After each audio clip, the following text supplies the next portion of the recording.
Welcome everybody to the Tuesday and the only day this week of IS50A. So your homework assignment for this week will be to put together something in Unreal Engine that kind of, because you're going to have a whole week to do it. I want to see something in Unreal Engine that kind of puts together everything that you've learned so far. I want you to build a building with doors that open and close, that have walls inside of it, with AI that will move around inside of it. You can shoot them, they can shoot you. Health bar, like basically making a little first-person shooter indoor inside of like some sort of office complex or something like that. Okay, that'll be your task for the entire week. In the meantime, we are going to learn and study, because we are all ludologists here in this class. Ludology, again, is the study of games. Let me switch over the screen here for y'all. It is this academic study of games, and so there's books like this, academic textbooks on designing games and simulations. It's got, flow charts and things like that on how to build these things. What we're going to study in this class today is we're going to study a board game called Dune. And the Dune movie just recently came out, and so it is rather apropos for this class because not only is Dune, a big movie right now, it's done quite well, but also the Dune board game is one of the best board games ever made. It came out in 1978 or 79, and I'd never played it until about a year ago. And this company called Gale Force 9, which makes D&D cards, of all things, they bought the rights, they acquired the rights, I don't know if they bought it, but they acquired the rights to the board game, and they re-released it. And they cleaned it up a little bit, but it's basically the same game from Dune Special Edition? There's a special edition of it? Okay, alright.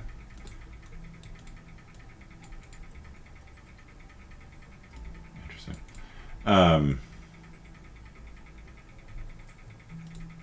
This is the different Dune game, isn't it? Yeah. So,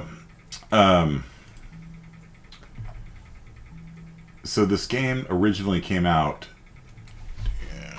on Board Game Geek.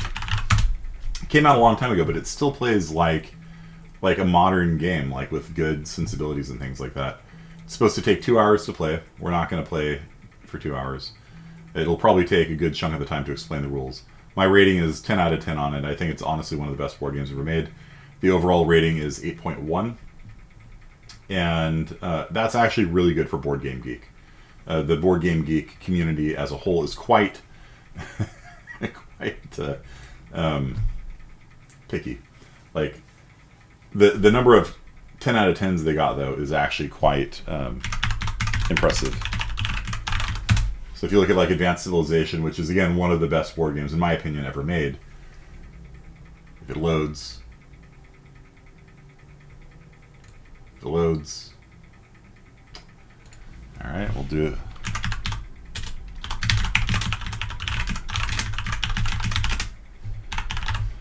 If your search isn't working, we'll just use Google's. All right. So you can see that Advanced Civ also got a lower rating than Dune, right? And it's honestly one of the best board games of all time. And so, like, if you look at I don't know, the new Dune, which is has a higher rating apparently. Like you can see that none of these things really get above 8 on the community. That's actually a really good score. So yeah. So this is a classic board game. It's been in print for 40 years. It's spawned a huge number of optional rules and things like that. You can see all these different custom rules and things like that that are in the game. But we're just going to play the core rules, the basic rules. Okay, so let me explain. Yeah, brutal with games. Yeah, you're absolutely right. So let me explain the game to you. this is looking down at the planet of Arakeen, of Dune, from space. Okay? So the polar sink is the North Pole, essentially. And so you're sort of looking at the northern hemisphere of the planet. The southern hemisphere of the planet is unknown in the Dune novel, right? It's populated by Fremen, and the other civilizations never go there. So, how do you win the game? Okay, this is a map, and there's regions on the map, and 5 of these regions are cities. So, there's Kartag, Arakeen, Twex Siege, Siege Tabor, Habanya Siege. And these 5 cities are mostly nothing special. Kartag and Arakeen are special. They actually do things if you control them. The other 3, there's nothing really special about them. But if at the end of the turn, if you control 3 of the cities on the map, you win the game. Okay? So you're going to place troops on the board. You're going to have these little soldiers. Different factions start in different places on the map. And if you can control 3 cities at the end of the turn, you win the game. Okay? That's the goal. And later on in the game, you can form an alliance with another person. If you do so, then the alliance needs 4 cities to win. That's the basic rule of the game. That said, there's lots of other ways you can win the game.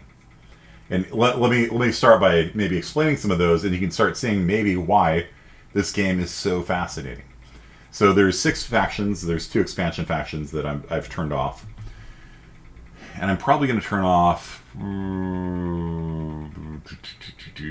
I'll probably turn off the Spacing Guild. I don't know. In a 5-player game, maybe the Bene Gesserit could be turned off. Yeah, I don't know. They're all good. So let me explain what makes one of many things that makes the game so good. So the Bene Gesserit are the space priests, basically, in the Dune universe. They're the religious advisors and things like that. And secretly, they've been working behind the scenes to manipulate humanity to give rise to the Kwisatz Haderach, which is a human that can kind of see through different dimensions and see through the future and guide humanity towards a better future. And everyone just thinks of them as just harmless kind of priestesses with political power, but they got their own agenda. So the Bene Gesserit can win the game. The Bene Gesserit can win the game if they guess the player and the turn that player wins on. So if they guess that the Emperor wins on turn 3, and if the Emperor wins on turn 3, then the Emperor does not win. The Bene Gesserit win instead. You guys hear that? What do you think? That's a bit of a twist, right? So, so if the Bene Gesserit's like helping you, like, here, take this city, you'll win. Then you go like, I don't know if I should. You can ally with the Bene Gesserit, and even if your alliance wins, if they picked you win on turn 6 and your alliance wins on turn 6, you don't win. They do. It's a fascinating mechanic, and it really it makes games really interesting. Like, let's say that one player is just better than everyone else. Then it's common for the Bene Gesserit to pick that player wins on turn 4 or 5 or something like that. And all the Bene Gesserit have to do is like stall them and keep them from winning, and then just leave the city, or just manipulate events in such a way that the best player wins, and then you steal victory from them. It's fascinating. Then 2 of the factions, the Spacing Guild and the Fremen, win if nobody wins. So if at the end of the game there's a tie, then either the Fremen win or the Spacing Guild win, and it depends on who's controlling which cities. So if the Fremen are in control of these 2, and the Harkonnen and Atreides don't control Twig Sich, then the Fremen win, otherwise the Spacing Guild wins. So the Spacing Guild wins by just making sure nobody wins the game. They can still win by capturing 3 cities. Absolutely. As the Spacing Guild, I have won by capturing 3 cities before, because people expect you not to. They expect you to just kind of sit there and delay. But it is a perfectly valid strategy for the Spacing Guild to simply stall the game and just prevent any one faction from winning. Because if they do, they win. Cool. And the Fremen have a similar thing, except their goal, as the natives to Arrakis, their goal is to keep the foreign invaders out of these two cities. And Tweak Siege can be kept by the Spacing Guild because there's smugglers there. But these guys, I think, can't. I can't remember the exact wording on it. Yep. The Emperor, what makes the Emperor interesting is that in the game you get these like bonus cards, special cards that are really powerful. And in most games, when you buy these cards, the money would go to the bank. And that's what happens in this game if there's no Emperor. But if somebody's playing the Emperor, every time somebody, and there's an auction phase, every time somebody buys a card, the money goes to the Emperor. And so if you're in a bidding war, like if Atreides and Harkonnen are in this fierce bidding war, bidding $7, bidding $8, bidding $9 for a card they need, all that money goes to the Emperor. And then the Emperor just sits there like this. And if you ally with the Emperor could just hand you money. Here's cash. Let me finance your war effort. You know. The Fremen have an interesting mechanic where if you look at this yellow line here, the Fremen can basically start. They can drop their armies anywhere within here, and the Fremen can move two squares per turn, whereas other armies move one. If you control Kartag or Arakeen, then you have the Orthanopters, the flying aircraft. And so if you have control of Arakeen or Kartag, then your armies can move 3. And so that makes Kartag and Arakeen tactically important. So like I said, you're going to have your armies on the map here, and there's going to be a storm. The storm blows around Arrakis like this. Anytime the storm touches your units, all the units that are out in the open die. So all these sand tiles here, all of these units die if your armies are in them. If they're on rock or if they're in a city, they're safe. Okay.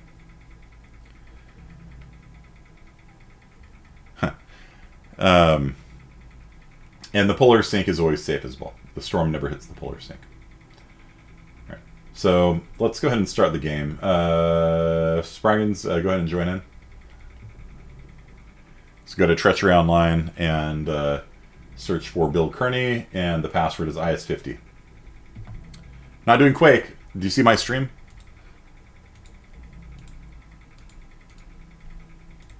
It's treachery.online. Click on that, find the game for Bill Kearney, and the password is IS50. It's the password. Okay. And then once you're in, we'll start the game, and while you're doing that, I'll explain what makes all the. What's really fascinating about this game is that all 6 of the factions are very different, and yet the game is somehow balanced, despite the fact that there is no balance whatsoever in the game. Each of the factions in the game is ridiculously overpowered. All of them have something that is just like, what the hell? How am I supposed to compete with that? You know? And that's what makes the game really interesting.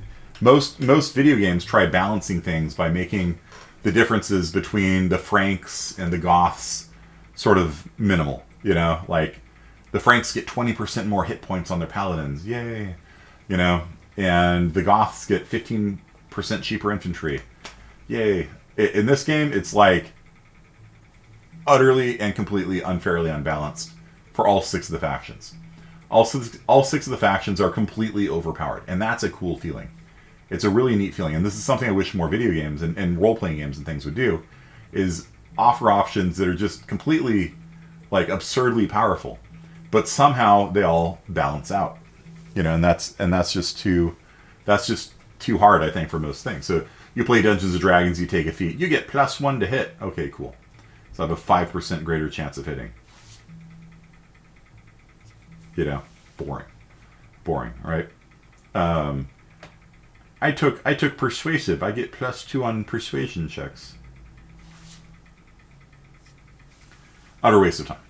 You know, and a lot of these options in Pathfinder and D&D are just like 5% better at this, 10% better at this. And I'm sorry, somebody's at the front door. So let me click on this thing here and look at the rulebook. I'll be back in a second. Yeah, so the Bene Gesserit are now going to pick who's going to win. If you mouse over the icon for your faction, it shows you what your faction powers are. Yeah, I saw that. Mm-hmm. But like, I'm just gonna pick somebody. But what's the 1, 2? Are you like doubling, tripling? That's the turn. Now? So if you were to pick, hold on a second, there's someone at my door now. I'm sorry. I'll be right back. I'm sorry. if you were to pick the Fremen on turn 3, then if the Fremen win on turn 3, then you win the game instead, which would make more sense if you were here. So. All right. So what was that? That happened way too fast. Yeah. That happened way too fast. So it's really cool. The people that made the board game actually released a free version of it. Before you would have to like play a pirate version on Tabletop Simulator or something like that, and feel vaguely guilty about not giving them money and stuff. But you can see right there they got the link to buy the game, and it is one of the best games of all time. So what should we explain? So maybe we should explain how combat works. You're gonna have a certain number of troops on the world, and it's got a really cool way of doing combat. Basically, let's say that Aaron's got 10 troops on Arakeen, and Spraggins has 10 troops on Arakeen. In a city, by the way, you can never have more than 2 factions in one province. In the deserts, you can have everybody in one province, and you all fight. If you ever share a space with somebody at the end of the movement phase, you fight at the end of it. If you're allied with somebody, you just can't move into their space. So combat is basically inevitable between the different factions, and the way that combat works is really, really interesting. So first of all, you pick a general, and the different factions have different quality generals. For example, the Bene Gesserit, all of the Bene Gesserit generals are good. All of them are 5s, and that's worth 5 soldiers of strength, which is a lot. You only have 20 soldiers in the entire game. Whereas the Fremen have the best leader in the game, Stilgar, who's a 7, and Shawnee, who's a 6. Sorry to interrupt. I'm back. It was Okay. delivery. So go ahead and pick who you think's going to win. The Traders Guild has the worst generals in the game. I just want to pick Emperor because Emperor sounds cool. Okay, so the Emperor. Wow, good luck. Okay. Now it says keep Master Butte. So Master Butte or Captain. Okay, so now it's going to deal you 4 different leaders that could be traitors. Okay, and you get to pick one of them. The Harkonnen player gets to keep all 4 as traitors. If you ever go into a combat, every time you go into combat, you have to pick one of your generals. If the other person has your general that you're using as a traitor, then they automatically win the battle. Doesn't matter what the battle was. The traitor flips sides. Your army is destroyed if that's your traitor, and you just auto win. It's just a complete wipe. And so, really? So if I pick a traitor that ends up, I end up winning because they end up winning, right? if you pick you don't want to pick one of your own people because you're not going to fight yourself, right? But if my people, if you want to pick probably the best general of the lot from another team. So like if you get Stilgar or something like that. What's that? Stilgar? Yeah, like if Stilgar is one of your 4 options, then you'd pick Stilgar because he's a 7 strength general. And so if Master Butte, but don't say. I'm sorry. I'll just pick one then. Yeah, Stabin Took is the best general on the Spacing Guild side. So if you ever fight the Spacing Guild, and the Spacing Guild drops Stabin Took, and that's the one you pick as your traitor, which don't tell me, then what you would do is be like, traitor, their whole army gets wiped out. They could have all 20 soldiers on the map with their best general, and you're like, Stabin Took, ba-boom, and their whole army gets wiped out because you have their traitor. And so a big part of this game... God, that's so much fun. It's an incredibly fun game, yeah. And so all of the generals are out there somewhere. And so every general you have, there's an option that somebody has taken that general as a traitor. And sometimes people don't take Stilgar because everybody takes Stilgar. And so maybe you lead with Shadut Mapes, who's a strength 2, strength 3 general, and they're like boom, shoot mapes, and then you lose your army. And so a big part of the game is trying to figure out which of your people are loyal and which of them are traitors. That's a cool, Oh, cool really? mechanic. I didn't even know that. I was trying to think like we're conquering places. But You are. You are. The general, the way you win the game is you conquer 3 of the 5 cities. You conquer 3 of the 5 cities, you win the game. Or if you're in alliance, 4 cities. Okay. So okay, no, for sure. I just didn't know there was traitors. That's so cool. it is, yeah.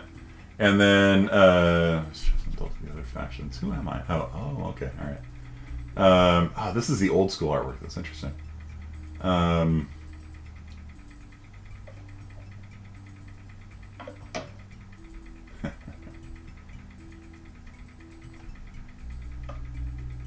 Interesting.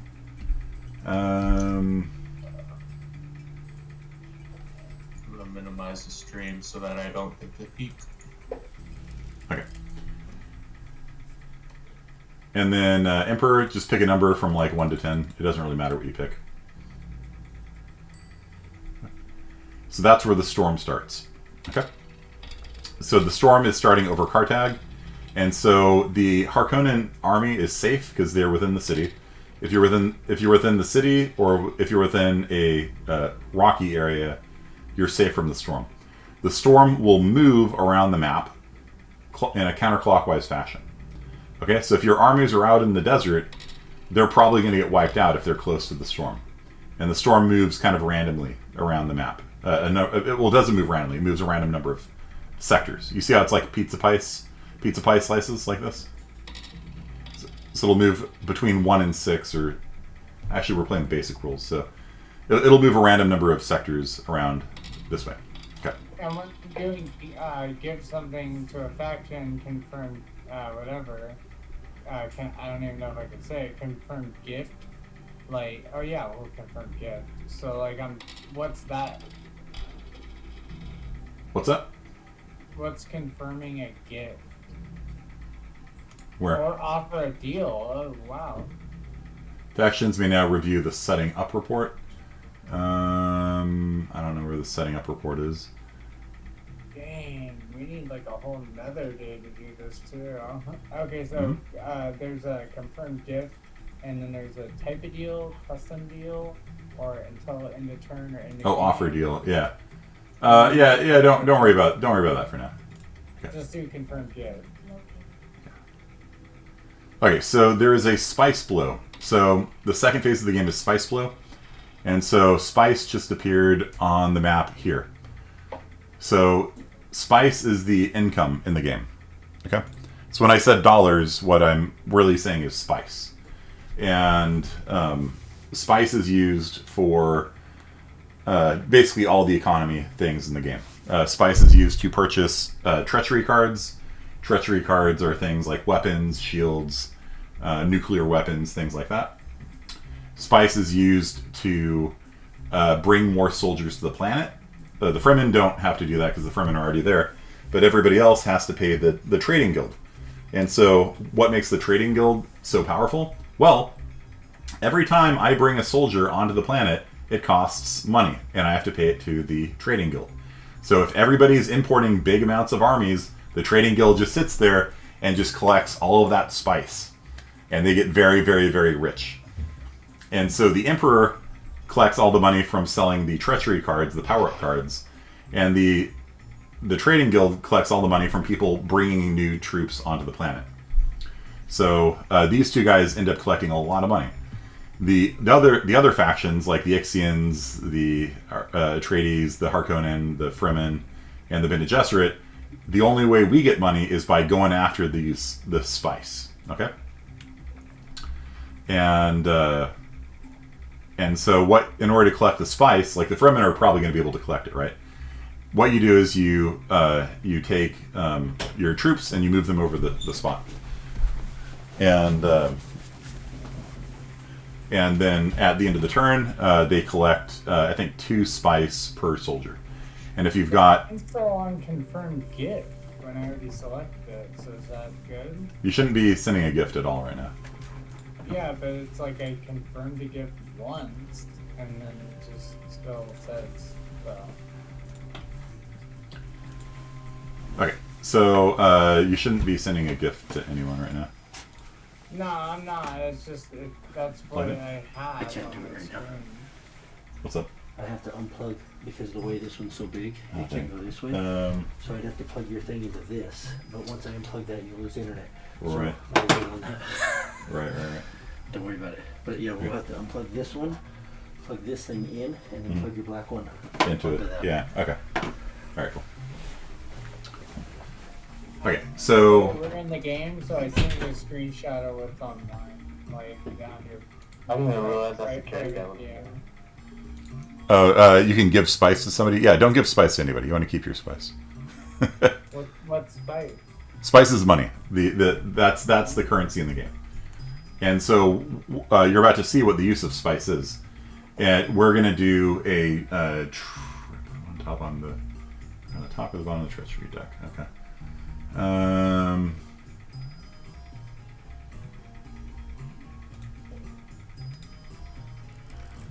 Okay. So it is now the bidding phase, and so the Bene Gesserit, because they're the first person in front of the storm, they have a chance to bid on this card. Now, you don't know what the card is. It's face down. Okay? You can bid any amount of money you have, and now if somebody wants to bid more than it, the Bene Gesserit bid 1 spice for this unknown card. Now, the Atreides actually know what the card is. The Atreides, their faction ability is they can see what card is face down on the bid. I see it, and I'm not saying anything. Good. And you can, however, the Atreides can sell knowledge on what the card is. And so it's very common for the Atreides to make their money by saying, hey, if you want to know what the face down card is, pay me a spice and I'll tell you what it is. And that's why Spraggins was looking at that gift spice thing. Like if you set up a deal with the Atreides, I will give you a spice and you tell me what the card is, and then you know before you bid on it what it is, right? And so Even mine is still saying confirm gift, but it's just still sitting at the bottom. just minimize it. There's a little arrow to minimize it. So the Emperor bid 2. I passed. This Spacing Guild can choose to bid 3 on it if they want. Looks like they passed. Fremen passed. Harkonnen passed. The Bene Gesserit have another chance to bid on it. Gonna bid all of your money, Bene Gesserit? Or do you want to let the Emperor keep it for 2? Now, the Emperor is the only person that gives money to the bank when they buy a card. So when the Emperor buys a card, the Bene Gesserit bid 3, okay? So the Atreides, you're going to pass or bid 4 on it? Passed, okay. The Emperor passed. I will pass as well. And it looks like the Fremen pass, the Harkonnen pass as well. So the Bene Gesserit got the card for $3, and they are now broke. Now, at the beginning of every turn, if you have below $2, the game will give you enough money to get up to $2. So you can never be completely hosed in this game. There is a Chom charity phase in which they give you a little bit of money, so you can't ever be out. So Okay. if this sounds a little redundant, but like, how do you know it's like equivalent spice is equivalent to that many dollars? Spice is the dollar. That's the currency. So 1 spice is $1. Yeah, there's no dollars in the game. I just use that as a Oh, I got you. as a convenience. So, I don't know what this card is, but because I'm the Ixians, I know what cards are available this turn. So,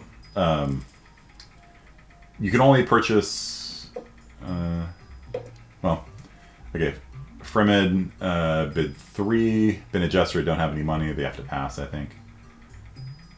Yeah, no, I'm on it where I can just pass. Yeah, just hit auto pass then. Gotcha. And then there's like repeat auto pass every round, but I don't like Yeah, that. just hit that. And then do I click pass or just auto pass? Just hit auto pass. Alright, I clicked it already. Okay, then hit pass then. Okay, Atreides. I'm passing. Okay. I hit auto pass on me. Okay. Then the Atreides is now looking at the next card. And so there's this auction phase in which you basically go through the 7 cards up for auction every turn. And you can have at most 4 cards in your hand. The Harkonnen can have 8. The Harkonnen also get a free card every time they buy a card. So there's a lot of nice things about that. One of the really nice things is that means the Atreides player doesn't know what cards the Harkonnen have. Because the Atreides player will know every card you have because they look at every card before they sell it. And the way the combat works is there's a weapon and there's a defense. There's 2 types of weapons, there's 2 types of defense.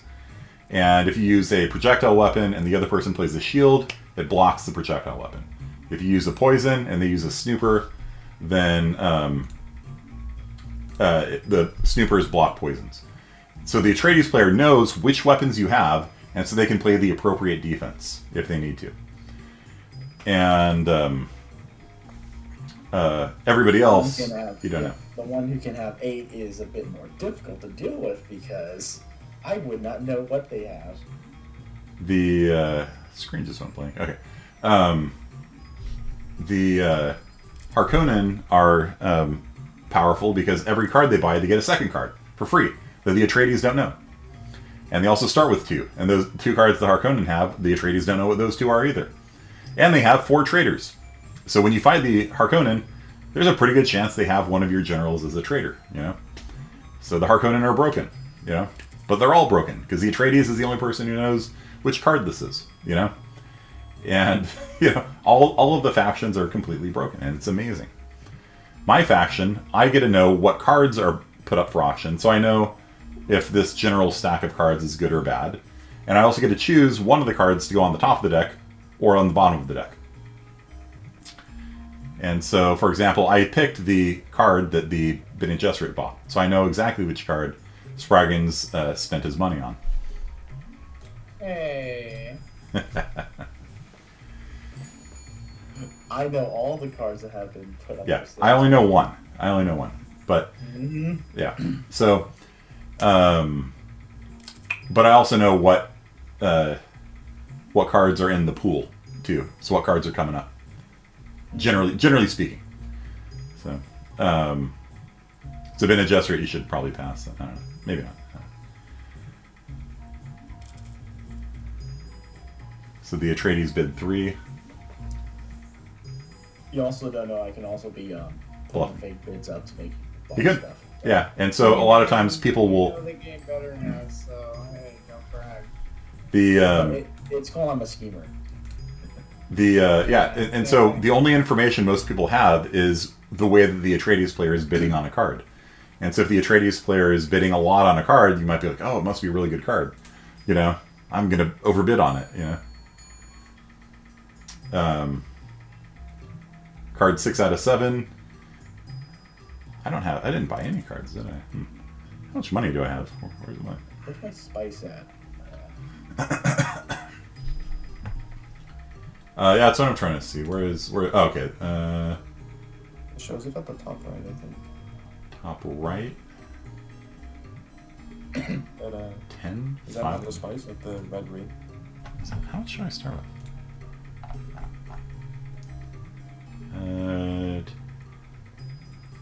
10. I start with 10 spice. Okay. I don't know what it means by 5 at mint out.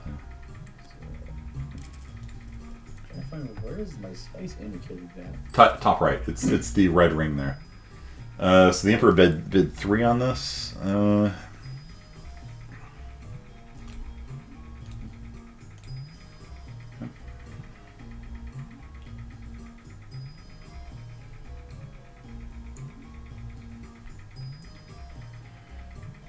So the Atreides player has 3 cards now. You can only have 4 cards max, remember?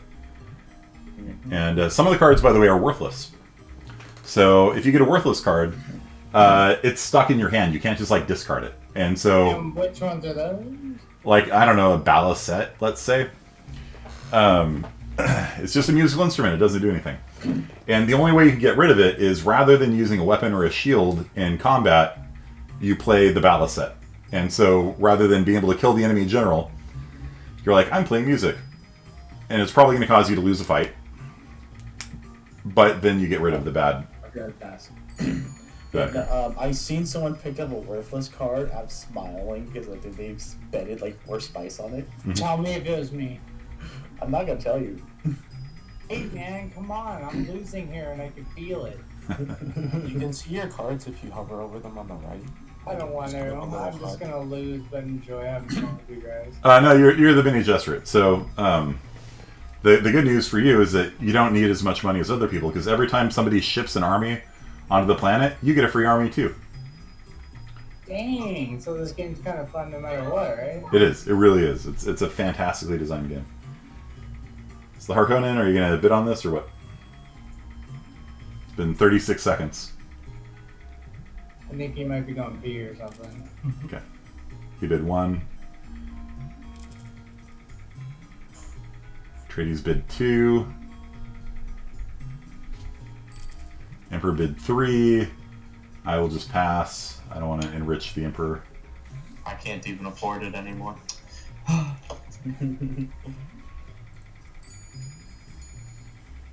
So one approach you sometimes take towards the Emperor is you just have bid it up and make him buy the card, and then keep him poor. Because the main power of the Emperor, the Emperor doesn't have great generals. They got Fenring at a 6, but on average their generals are a little bit weaker. But they end up getting a lot of money, and so if you can keep the Emperor poor, then that negates the primary benefit of being the Emperor. Yeah, I know. All my generals are pretty low. So yeah, okay. So So say someone was bidding on the Emperor the whole time, just as yeah, you can let the Emperor win. You know, bid it up and then let the Emperor win. That's an approach, or not. You know, it really depends. So revival phase handles dead. You get free dead troops back from the graveyard every turn. Okay, it is now the shipping and moving sequence. So now we're coming to the main part of the game. So this is where the action takes place. Okay, so it is now the Bene Gesserit's turn. So Spraggans, you currently have 1 army on the map. You can drop soldiers onto the map anywhere. So you can airdrop people onto Habanya Siege. It's a free city. There's nobody there right now. How do I do that though? The little soldiers with like 10, 3 and stuff. Yeah, you have these little discs that look like this. And you first ship. So shipping means you pay the trading guild and you put soldiers on the map. It is cheaper to drop them on a city than it is to drop them on the world. If you wanted, you could drop soldiers on the world here and have them go after the spice harvest and get more money. It costs $2 to drop a person here, $2 per soldier, and your soldiers collect $2 worth of spice, so you'll probably break even. And then your soldiers might die also, because the storm's blowing this way. Depends. I feel so bad because I don't get it. Like I see the soldiers and then I can click them, and then I can't click, drag, and drop them. So Oh, how much money? How much money do you have? I don't know. I don't think you have any money. I think you spent all your money on the card, so you cannot ship any new soldiers on. So you That's why I can't. don't gamble. You can move your 1 army on the map 1 square. So So where's my army at? right here in the polar sink, so that you have a grand total of 1 unit on I gotta see Arrakis. your stream. Hold on, sorry guys. Okay, so I see your stream now. So where's mine at? That's your army. Oh, okay. Right. You have 1 dude or 1 chick technically, You have 1 dude. and it can move 1 square. Hey, he might be OP. You should probably just pass. Pass? Pass. How do I pass? I don't know. Oh, now it says select forces. Yeah, sorry, that was my bad. Pass. Yeah. Okay. So just hit pass. There's thank you. kind of no point. Yeah, just let that guy die. No, he won't die. The polar sink is a neutral zone where it's a neutral zone in which nobody can fight and the storm doesn't come in. Oh, there's a key binding, so it's control click, and then so it says perform a move or just pass again. I would pass. Cool, your guys' turn. Okay, so you've got 10 soldiers in Arakeen, but you can if you have money, which I don't know if you do. Your money is listed in the top right up here. it takes money to add soldiers to the planet, and so you can airdrop people onto the rock outcroppings. Again, you might die because there's a 50-50 chance that the storm is going to blow over this square. So it costs $2 per. You probably should just pass, is my opinion. Okay, so where is the pass button? So Bene Gesserit, pass.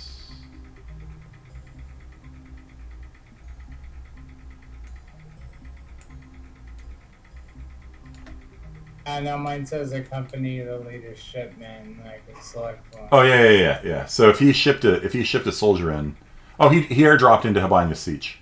Yeah, so you can airdrop. You get a free soldier here. Yeah, that's what you want to do. I felt like I wanted to do that. Yeah, you want to. Every time somebody ships onto the planet, you get a free soldier, and so the Bene Gesserit army just kind of builds up over time for free, whereas everybody else has to pay the shipping guild. The Bene Gesserit just get free people. Is it a planet or is it like I see it as like a world, like a Game of Thrones map or something? This is looking at the planet from space, so you're looking at it from above the North Pole. So this is the North Pole here, and these are like longitude lines. where is that place? All right, so Atreides, you should probably pass because you guys are already in the city, and they're in the city, so that's a pretty good move. No, I'm trying to find a location right now. Oh, I don't think I can get to it. To this one? I'm Yeah. trying to get to Harbored Egg. Oh, that one? Yeah, you can get there. You can move your guys there. You've got Orthognopters, and so you can move your armies three squares instead of one. So you can move your troops from Habanya Siege into Habanya Erg if you want. Can't find it on it for some reason. You can't find what? Habana Erg. It's 2 squares north of your army down here. I know, I can't find it on there to send it on there. Huh. Well, you don't need to be there this turn anyway, so. I'll just find a quick thought to send them there.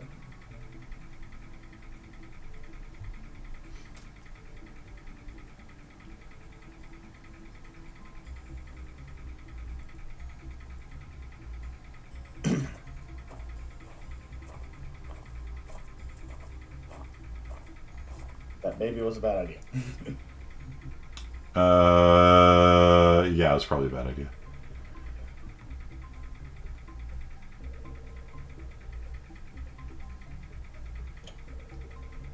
By the way, is that yellow border starting in the north and ending at the middle west? Is that important? The yellow border here is the area the Fremen control. And so the Fremen can drop their armies into any square within the yellow boundaries here. Okay. Okay, so Bene Gesserit, take your free army.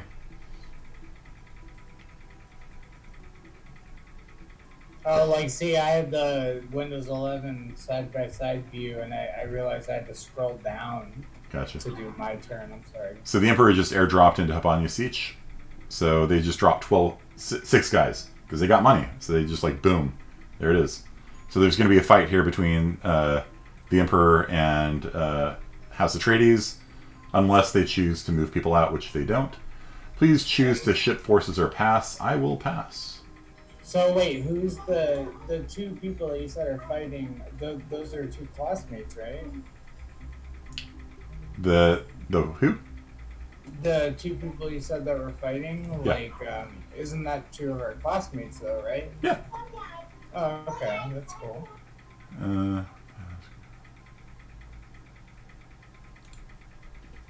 False. East.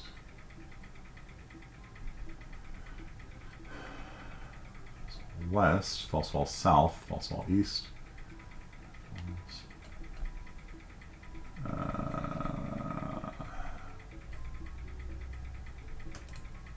Ooh, someone's saying, is my trader prediction true?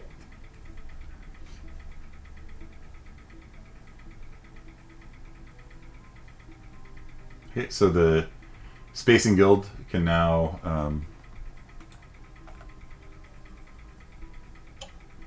Yeah, I can. Yeah, Damn. wrap it in. So the Spacing Guild, Air Keen's available. You can airdrop into it and just get Air Yep. Keen. Yeah. Boop. I did a dumb thing. Oh yeah, we'll watch the. I clicked yes. I did a dumb thing, so that's my fault. Oh, and then I can move. I don't want to move. You don't move. Yeah. You're in a good spot right now. You got 2 cities. Oh yeah, I know. Yeah. Okay. So if I wanted to get the spice next to Siege Tavern, should I wait to do that so that the storm can pass? No, the storm doesn't hurt people that are in the city.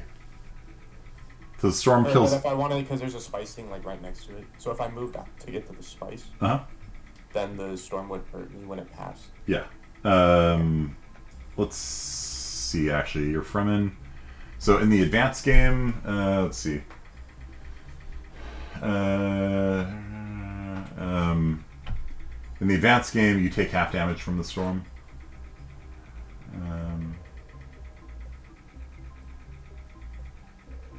But we're not playing with the advanced game. I'll just wait for the storm to pass. That's fine. Well, the storm kills the spice. Oh.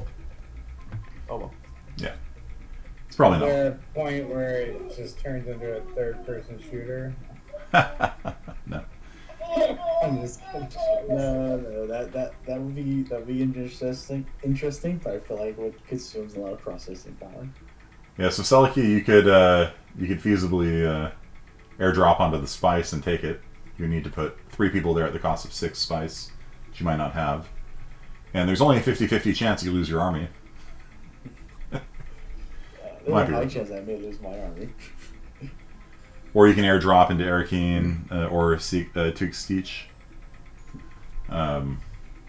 If you have money, which you might not have.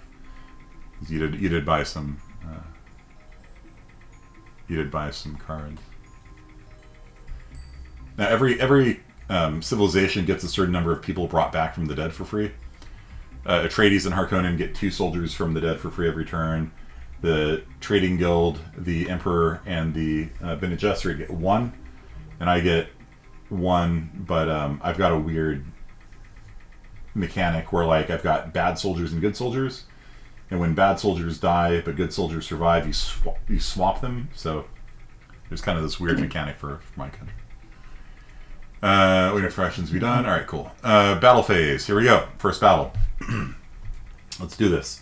So what you're going to do is you're going to pick a general, and you're going to pick how many soldiers you're going to commit to the battle. And you win. You win if the sum of your general plus the sum of your troops you commit is bigger than the other person. And you bid secretly. You have a secret dial where you dial in how many troops you want to use. Now here's the thing. Why would you just not bid all 6, right? If you're the Emperor, right?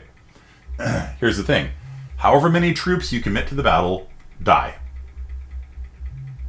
Did you guys hear that? Yes, I heard it. I said, "Oh my gosh." However many troops you commit to the battle, die. Even if you win. If you lose, you lose all of your troops. So if the Emperor were to commit 2 troops and lose, he loses all 6. But if he commits 2 troops and wins, he only loses 2. So it's a very, very beautiful system where, you know, you can use a good general and just bid 1 soldier and hope that that's enough to win. But your generals can die, and that's where the cards come in. The treachery cards are used to assassinate and defend your generals. So you can play poison on the other general, and if they don't have a poison defense, if they don't have a snooper, they die. So you get to keep your cards if you win. If you lose, all the cards you play go away. So all that money you invested into a snooper or whatever, if you lose the battle, that snooper vanishes. So every combat is very exciting in this game. It's a beautiful system. Okay, so Emperor, go ahead and choose a general. Choose how many troops you're going to commit, and choose a weapon and a shield. Okay? No, I was gonna say I totally agree, like with what you just said. In fact, the Okay, here we go. All right, so Lady Jessica committed to, and she's a 5 because she's a Bene Gesserit, incidentally. So using poison with a shield defense, and poison was blocked by the Snooper. So poison was defended against successfully. Shield doesn't matter because he didn't play a projectile weapon. Now the Atreides person has the ability to ask one question about what the other person's playing, which you could have asked, like, what defense are you using or something like that, or what general are you using, or how many troops are you committing. So based on this right now, this was an 8 versus a 7, so the Emperor wins. Jessica does not die because no poison was played, but Atreides loses the poison and they lose the shield. So these 2 cards are going to go away. Their 2 soldiers are going to die. Lady Jessica's fine. Okay, so go ahead and hit OK. And that was combat. Okay. I should have used my other card. I would have. All right, so it is now spice collection phase. Nobody put any troops on the spice. Factions me now. Who's Lady Jessica? It's the Atreides general. She's the mother of Paul Atreides.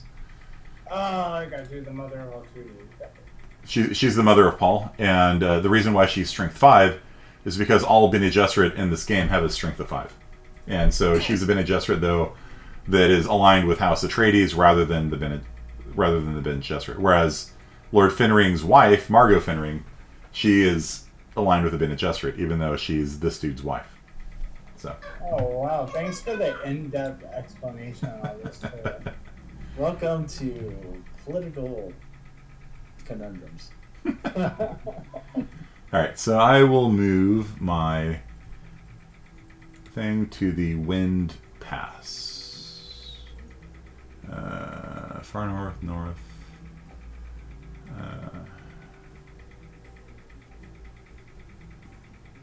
North sector. Okay, so my... Oh, there's far north. Oh, dang it. That was the wrong one. Oh well. And then I have 2 moves left. Dang it. Alright, the Greater Flat. Thank you. Recovered. Okay, cool.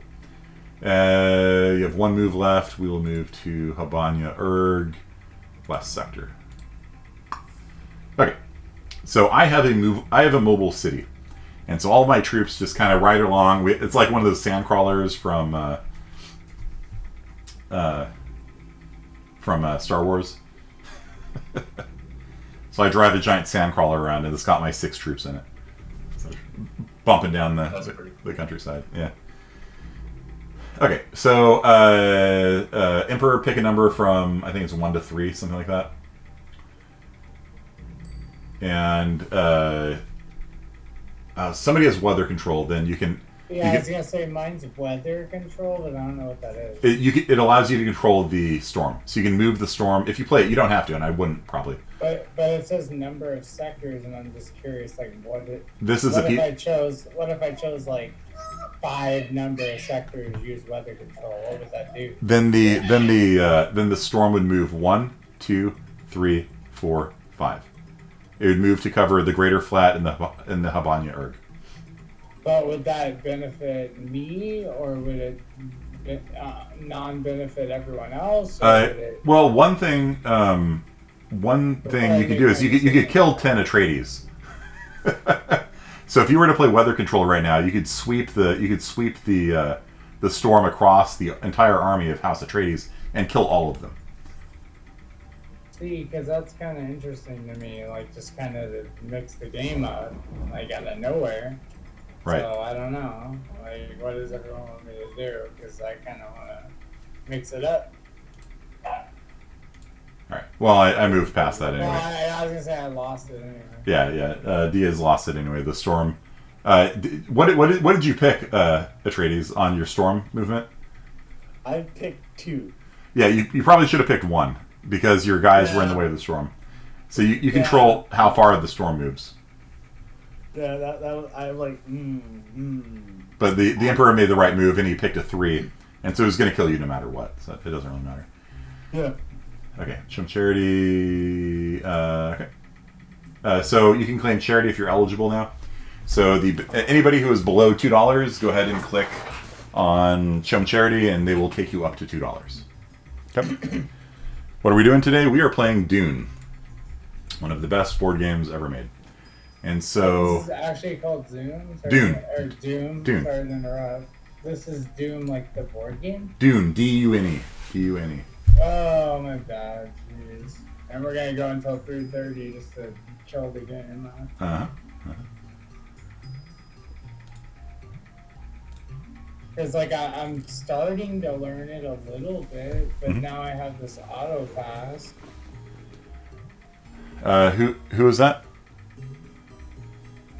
I have, like, yeah, there we go. Okay. So this is the bid phase. So we're on turn 2, by the way. And so you draw one card to bid on for each player in the game. And the only person who knows which card it is me, because I know the top card of the deck. And then the Atreides know every card that's in the deck. And so you can pay attention to how I bid or how Atreides bids to determine if the card's worth anything or not. 4, I think I'm good at this point. Yeah, you also got to keep in mind that we could just be messing with you. We could. Yep. That's true, yeah. It's like also like a mental game, right? With each other. Uh-huh. Exactly. So sure, I'll bid 1 on this. Why not? Sure, I'll auto pass like the last 20 times. So you'll notice the storm swept over the spice blow and destroyed the spice. So the spice will sit on the planet until the storm comes through and cleans it up.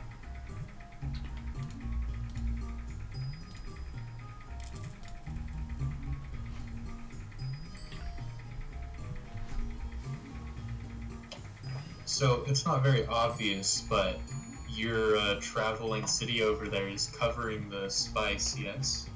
Uh-huh. Yes. So there is in fact 8 spice underneath my mobile city. There's 1 spice spawn per turn, like at the start of each turn. Yes, unless you're playing the advanced rules, in which case there's 2 spice blows per turn. And unfortunately, both of the spice blows have been right in front of the the storm, you know. And so collecting these spice blows are quite hazardous to your health. Yeah. I get to collect spice automatically if nobody else does, I think. Actually, I've never played the Ixians before. How does that work?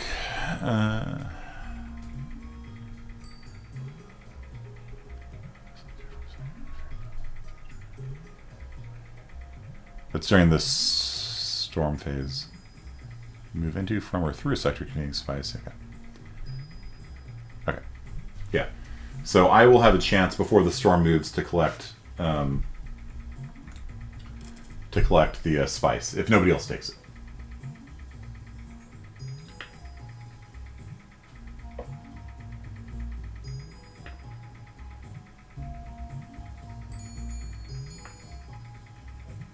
So each of the factions, again, they have something crazy, interesting, powerful, OP about them. Mine is, literally my army is driving around in a sandcrawler on Dune. Atreides has the ability to know every face down card. They have the ability to know where the spice is going to blow next, and that's why Diaz was moving his army this way. He was going to try to collect the spice over here. Unfortunately, the storm blew across him and wiped out his army. And that's why I moved here, because I saw that he was moving towards here, so I put my army there. I guess you got to pay attention because I've been trying to get all the spice I can. Yeah, Atreides has an issue with being poor. The typical way they make money is by selling information about what the face down card is. So people will tip them $1, then they say, hey, that's the family atomics or whatever. And then you can decide whether or not you want to bid on it. But people haven't been doing this, so Atreides is kind of poor. Yeah. Also, during battle, Atreides has a huge benefit of they can ask one question of the opposing team and find out the truth of one of these questions. What weapon are you using? What shield are you using? What general are you using? And how many troops are you committing? And that's a very, very powerful ability. The only thing more powerful than that is the Bene Gesserit ability, where they can order you to use a poison, or they can order you to not play a shield, or whatever. And so the Bene Gesserit are crazy powerful because you go into combat with somebody, and you can be like, you cannot play a poison defense. And then they play a poison. And then they murder the opposing general, and there is nothing you can do about it. Unless you have a Karama card. Karama cards cancel your abilities. And so once you can play the Karama and be like, no, I'm going to play a poison defense anyway. You know? And so it's very, very dangerous fighting the Bene Gesserit in battle because they can assassinate your general literally every time. As long as they have weapons in their hand, which oftentimes they're too poor for. And Spraggan spent all his money on a Balisette, so, you know. Right? So, let's see. Where does it show you your cards anyway? I think in the top right, there's like two white icons. Oh, I see. Yep. Okay. Yeah. Good to know. Just Good to hover know. over them. Yeah, alright. Good to know what I bought. How much money do I have? I have $9. Okay.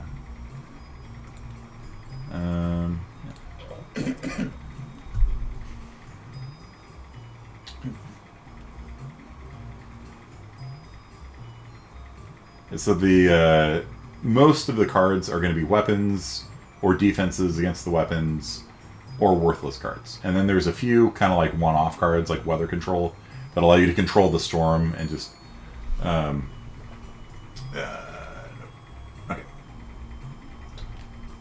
Did I buy that? I did. Okay. There's a card called Tlexia Gola, which allows you to revive up to 5 armies for free. Normally you have to pay, I think it's like $2 per army to revive it. So you get free revives, but then you can pay money to revive soldiers on top of that. And there's a limit of 3 revivals per turn. And so with the Tlexia Gola card, you can play the card and immediately revive 5 people from your graveyard back into your army pool. So the cards are very, very good, but a big part of it is getting the right cards. The Bene Gesserit are basically unstoppable as long as they have poison. or a gun. They just be like, hey, I'm using a gun, by the way. You can't play a gun defense. Sucks to be you.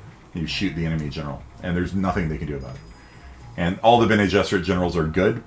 And so you're just walking around with like a +5 on top of your army, and their general's dead every time. And so the only way of beating the Bene Gesserit is with a massive army. Like, the army at Arakeen would be able to beat the Bene Gesserit no matter what the Bene Gesserit did.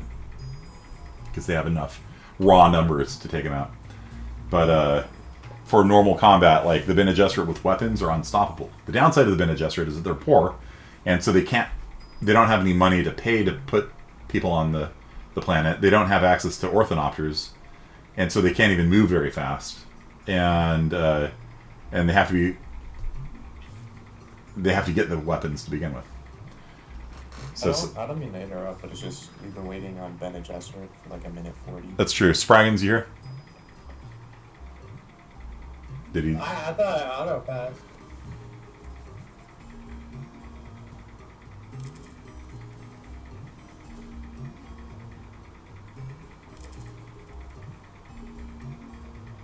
I wonder if we can set a time limit on these things. What is this?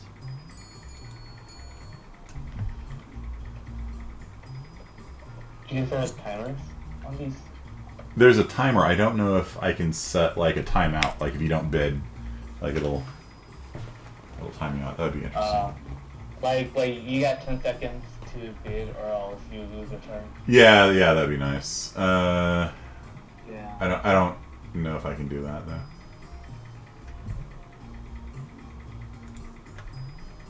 So just like looking at your like icon, it says you're full. Yeah, I have 4 cards. Okay, so you can even bid if you I want. can't bid even if I want to, yeah. Okay. Okay, so bidding phase is over. It is now revival phase. Nobody has... Oh, actually, somebody has a dead army. There are 3 dead emperors and 12 dead House Atreides. So you get two guys back into your hand, essentially. They don't come to the planet. They come back into your reserves. And so you only have 20 army units total, and 12 of them are dead. And so it's important to revive as much as you can. So Atreides, you should revive 2, and the Emperor you get to revive 1. But you can pay money to revive all 3 of them if you want. It costs $2 per person to revive them from the graveyard back into your hand. So everybody has a reserve or max of 20 Correct. armies. That's it, yeah. And 14 of them are here in Arakeen, 5 of them are in Yes. Tweak Siege. So if the trading guild wanted to conquer one of the other cities, they would have to put one person there, because that's it. So so you probably win at Habanya Siege, maybe 1 versus 3 if you have the right cards, maybe. I don't know. Okay. Or you can move your guys. Because you have Arakeen, your forces move 3 squares instead of 1. Shipping and moving. So Emperor, you're up first.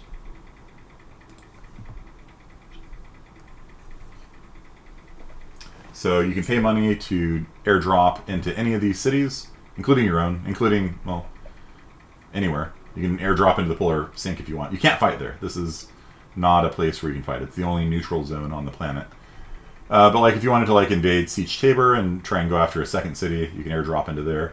It costs $1 per troop to airdrop into a city. It costs $2, and by dollars I mean spice. $2 to airdrop. Okay, there we go. So he just dropped $20. Or $10. $10. Sorry, it's a city. So he is invading the trading guild. Boom, there it is. And he skipped his move, because why would you move? He's got control of potentially 2 cities. The trading guild knows the Emperor has a poison defense now, and so, because remember, pay attention, right? Pay attention to what they did last round. The Emperor played a snooper, which is poison defense. So when you fight him, you want to use probably a projectile weapon, because you don't know if he's got a projectile defense or not. You do know he's got a poison defense. Or maybe he's got both, and he'll play a projectile, and so you play a poison to do the mind game. I don't know. It gets complicated. All right, Bene Gesserit, take your Spraggins. Take your free guy. Spraggins. Oh yeah, I got him. Yeah, there you go. All right, now Emperor, you can move, but you're probably pretty good. So I just passed, probably. Unless you want to come to the Habanya Urg and lose your guys here and abandon the city, which seems like a really bad idea. I am fine. Okay. I'm just going to sit on top of the spice here in my sandcrawler that's protected from the storm.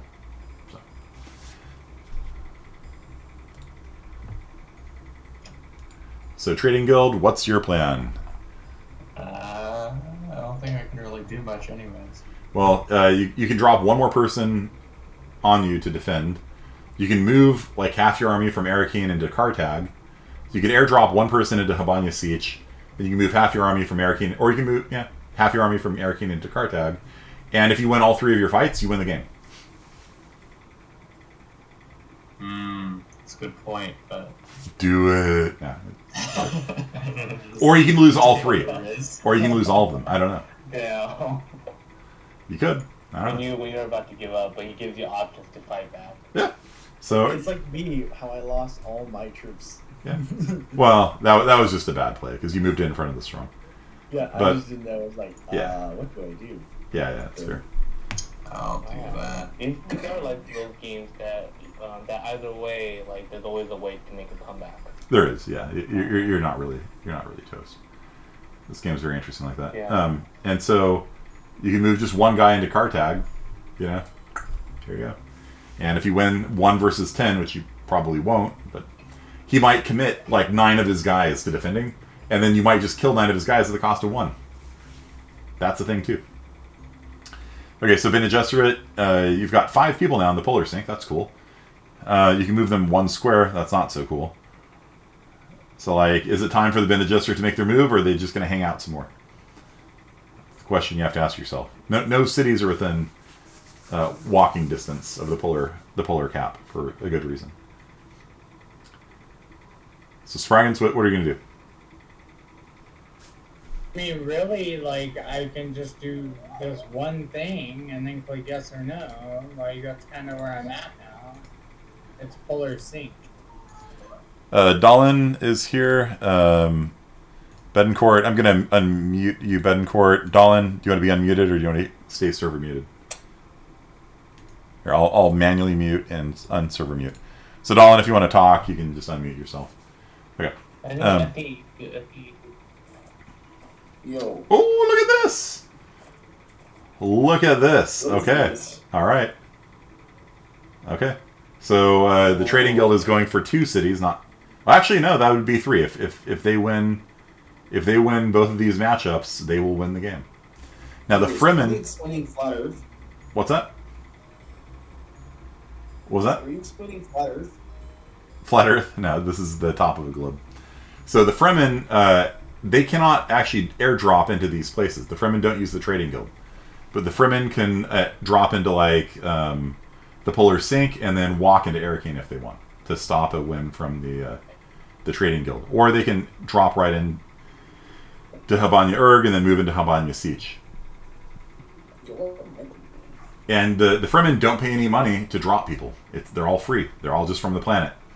So you could feasibly drop in 10 people into Habanya Urg and move them into Habanya Siege. Oh, you're moving to this spot? You're abandoning the city. Interesting I think I move. clicked the wrong button. Oh well. Yeah. You might want to move. You might want to move it back into the siege chamber. I think my turn's over. You can move 2. You can move 2 squares. I was gonna say because I don't have a turn. Oh, yeah. Okay. Yeah, never mind. I guess that was your final move. So Harkonnen, you can reinforce Kartag. You can airdrop into Arakeen. You can airdrop into Habanya Siege and then move one of your guys into Siege Tabor. And if you do that, you have a chance of winning. Because if you win at Kartag and you win at Habanya Siege and Siege Tabor has been abandoned, you could take 1, 2, 3 cities and you've got a lot of traders, you got a lot of cards. You could pull off a win. Okay, nope, guess not. Oh, dang. Okay. Seliki is just going to defend Kartag. Okay.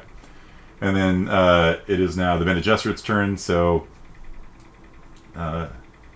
if you have money, you can airdrop into Siege Tabor and take that.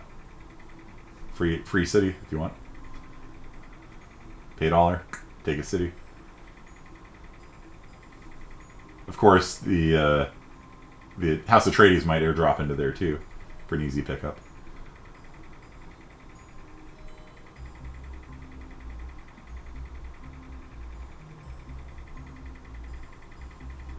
Spraggins, you there? Yeah, I did polar sync. Like it's the only option I can get. Okay.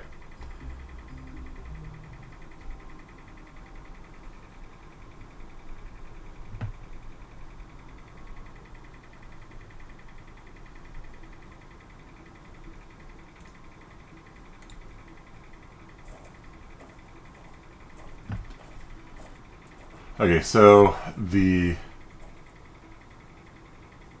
Harkonnen are moving to the Broken Lands. Two people. It's kind of an odd move. Okay. All right. Bene Gesserit, you're gonna get it. You're free. Oh yeah, it wasn't your turn yet. Sorry, it was just for your free soldier. So take another free soldier. A free soldier, so just any of them. No, it comes into the polar sink. Every time somebody ships people onto the planet, you get a free Bene Gesserit. Well, I could just pass anyway. It doesn't really give me a chance to do anything, right? It says you can't pay that much, so I just gotta pass. Okay, all right. Now it is your turn. Now it is your turn. Now Okay, now it is your turn. yeah. Yeah. So you can move them 1 square. I just don't know. There's so many of them. Like, there's False Wall East, like North, like. Yeah, I don't know. Like, Let's make a deal. yeah, you got a big army now. Do you want to start deploying it? You can only move 1 square, so you have to kind of think a couple turns ahead about where the Bene Gesserit are going to roll into, because the Bene Gesserit are like that. They have a kind of a slow burn, and then they become really unstoppable. Because like everyone is invading my area now, right? Nobody's in the polar sink. No. Oh, okay. Unless you mean your area, the entire planet. Where is everybody then? Because it seems like they're all over the place. Yeah, there's 5 cities. Oh, actually, that's okay. There's 5 cities, and they're fighting for control of it. Alright, I'm gonna make my decision. Okay. Just don't move in front of the storm. Good. Dude, I know. I hope that was the right decision. That is good. Good. Okay. Now you're 1 square away from either Kartag or Arakeen, so you got options for next turn. Diaz, you're up. You can airdrop into Siege Tabor if you got the money for it. If you don't have money, you're gonna have to pass. Yeah, I'm trying to make a deal with someone to get the money. This is like, yeah, Gotcha. Like, you're gonna have to pass. How much money? I got $6. I could. Yeah. You got 6 spices. So just go ahead and pass on the movement then too. Yeah, okay, you're gonna pass on movement. Forgot to put that. All right, it is now battle phase. We've got 2 battles coming up, and the Trading Guild are in both of them. So, Emperor is going to fight here in Tweak Siege. That's the Smuggler Stronghold. And so, what you're going to do is you're going to pick a general. You're going to dial a certain number of forces. You're going to commit to the battle, and those forces will die no matter what, whether you win or lose. They die. But they add to the point total of your general to get the total result. Whoever has the highest amount wins. What do they do in the case of a tie? I think the defender wins if there's a tie. How does that work? I almost feel like there never could be a tie. No, the aggressor wins. The aggressor wins in case of a tie. Okay.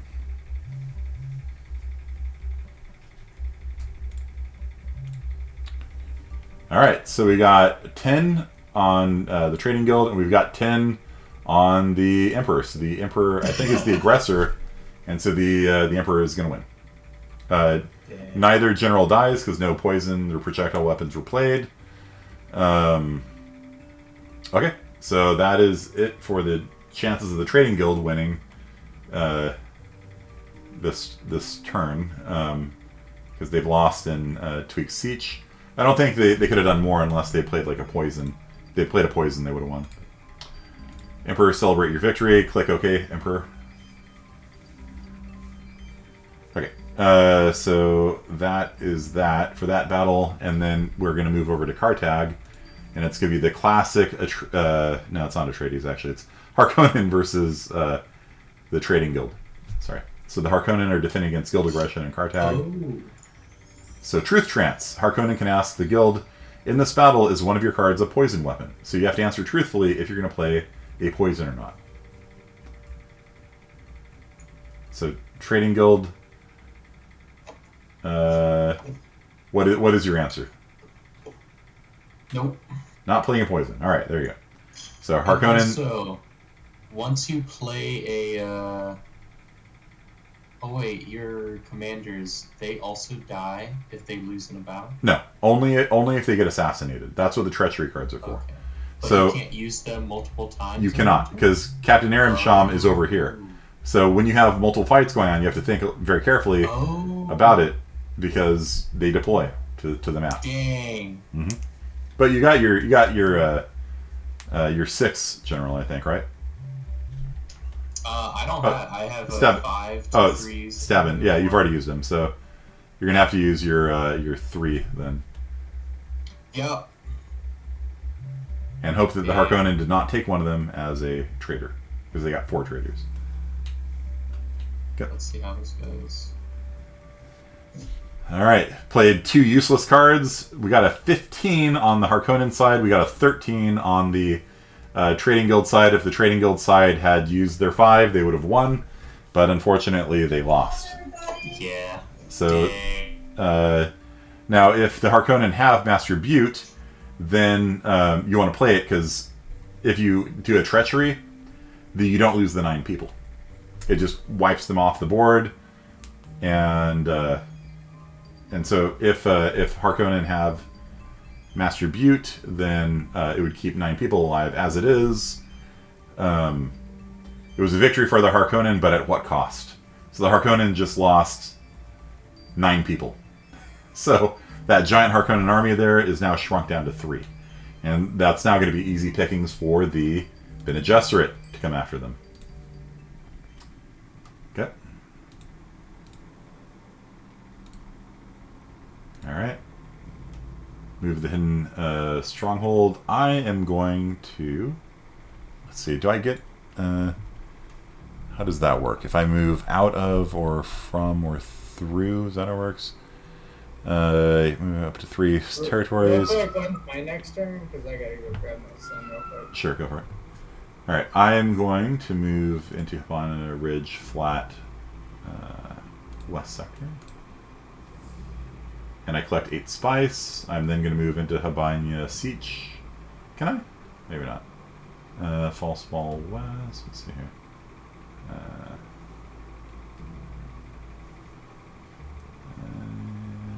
Go to North Sector, I guess. Okay. And then I'll be fine there.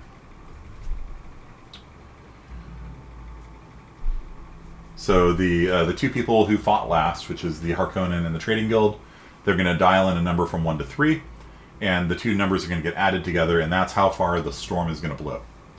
So the storm will blow at least 2 sectors and at most 6. And that's why I put my thing up here, so that it won't be in the storm. Found the atomics or weather control if you wish to add to the blowing. And so I use weather control, sorry. So I can do this again. And then last time it was like, oh man, I don't know what to do. Because like, we don't want to use weather control. No, okay? no, you really don't. You want to not move it. Because So wait, so just number sector 0 then? No, just don't play it. Just don't play it. Just pass on. You can only use weather control once. There's no pass. It's just this number of sectors and use weather control. Yeah, turning is plus 15. Or offer a deal. Okay. There you go. All right. I'll just put. No, I hit continue. So. Thank you. Storm report. Okay, so the thing blew across me. No problem. Storm's coming for the Bene Gesserit. Minor Erg just got a spice blow on them, so the Minor Erg is here. I don't know if I'll be able to get there before the storm hits. Show charity. Anybody who wants can take $2 if you're below $2, or you go up to $2, I should say. Okay. Everybody take the money that's poor. Factions can claim charity. Harkonnen claim charity. How sad. Nothing sadder than a Harkonnen on charity. That's what the rules say. Okay. Is that it? Alright. Is auction phase.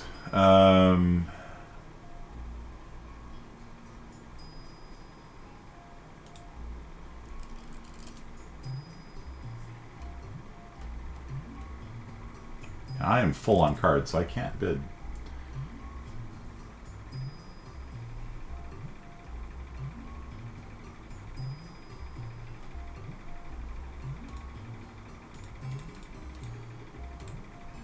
Alright, I'm gonna go check on the security guy, so continue. I'm not gonna be part of this bidding. Spraggan's is AFK, dang. What are you talking about, man? No. It says auto pass. No, it's waiting on you. It's always the same option for me because I bid it on too much. You have to pass. Yeah, there you go. Okay. No, But it's, I'm just curious, like, am I only getting the same ones now because I bid it too much in the beginning, right? Because I would bid like 1 and 2 and 3 and with auto pass, you have to choose the threshold that it's going to pass over. like repeat auto pass every round. Yeah. Threshold. I'm sorry. Yeah, it's a threshold. So the price was below your threshold, and so it was giving you an option to bid on it. So I'm going to go check on this security guy. Click pass though. There, pass. There you go. There you go. Okay, I'll be right back.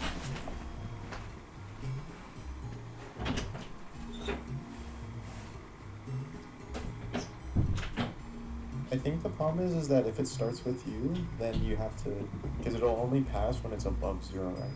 But if you're the first one, and it's not above 0 because it's at 0, you still need to manually pass.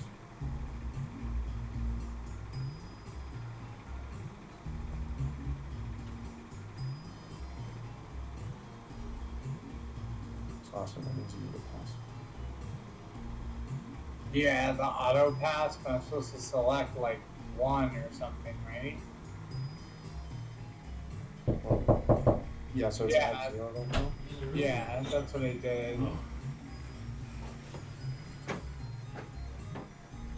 It's just so because because I'm like broke or whatever, I just have to pass every round, right? Is that why? that I'm out of spice or whatever.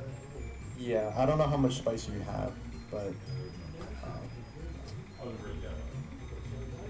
It became a little bit less fun, but like I used to, when I was younger, I'd bid on games like on stuff like this, and I would get a bunch back usually, like, you know, just by randomly bidding, and now this killed me.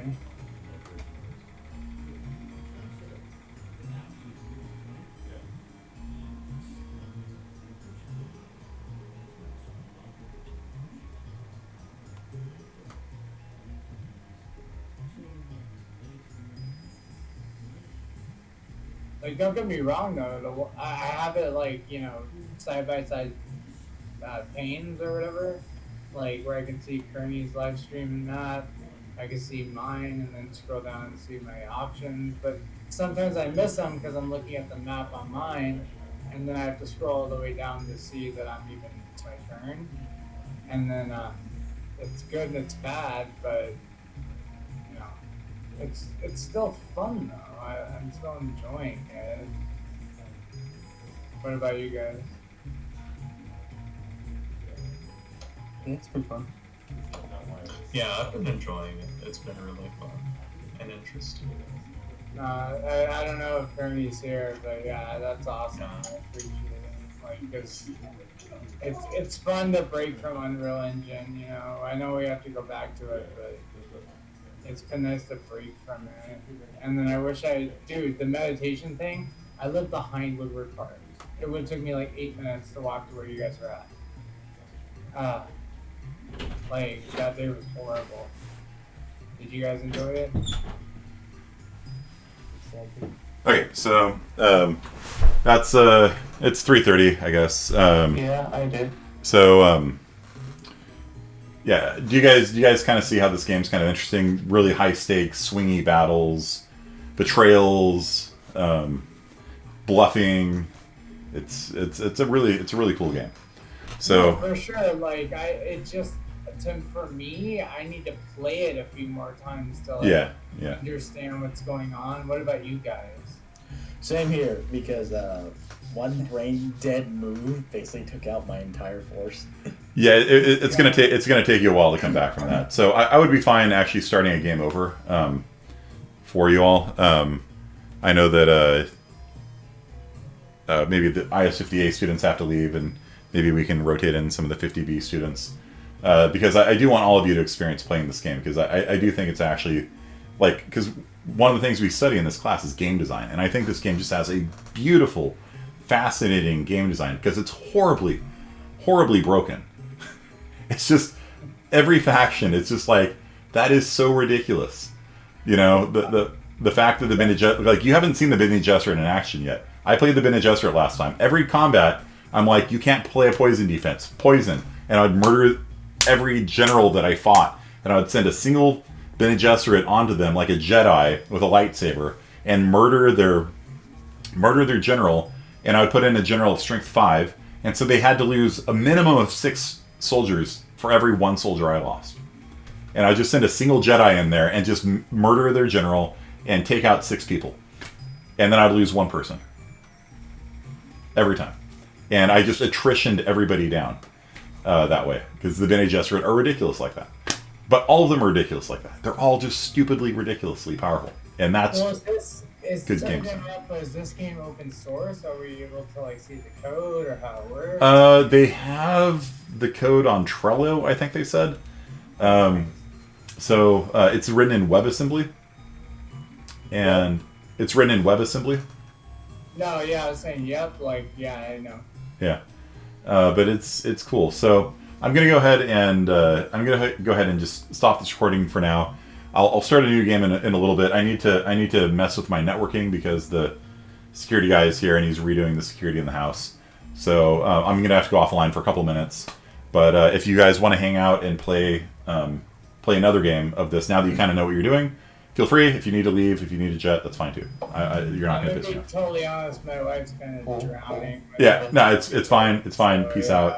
Like, I really want to play though. Like, so maybe I'm we gonna can go. do it another day. Like, Yeah. or- why don't I put up a because there's no class on Thursday, so maybe we could do it like Thursday night or something. I don't know. I'll put up a thing. I'll put up a thing. Let me go check that out. I'm just going to stick. I'm going to lay down. Yeah, We'll 'cause- have to make it. Now that you know how to play, it'll go a little faster. But it does take about 2 to 3 hours to play. So No, for sure. I need to get used to it. So if I could play it again, that'd be awesome. Even if it's no extra credit. It'd be, it's just it's fun, but it's also really educational too because you get to see good game mechanics in no, for sure. practice. And I'm just next time I'm not gonna do the split screen thing. I'm just gonna just play it straight here. And then I'll ask you in the DMs about the networking because I was thinking about putting switches in and stuff on my house. But anyway, have a good day, everyone. You too. See it. And I'll like I said, I'll be back in a second to start a new game if we still got people interested in playing right now. All right. See you. Sounds good. So. Okay, cool.